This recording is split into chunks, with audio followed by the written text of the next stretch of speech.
Hello, I'm Amol, and this is my AI that predicts which shoppers in an online store will purchase a product based on the information about the user and the current time.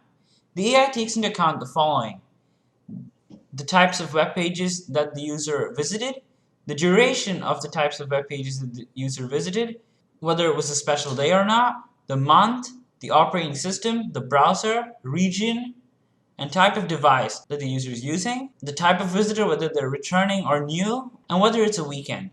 This revenue column is actually whether they did a purchase or not.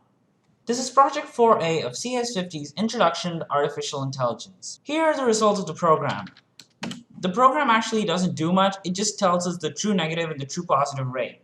So as you can see here, the true positive rate is only 41.05% and the true negative rate is 89.85%. And we got 4,058 correct and 874 incorrect. This is not that great for an AI, but I'm happy because this is my first AI. Alright, this is shopping, CS50 AI Project 4A. Thanks for watching.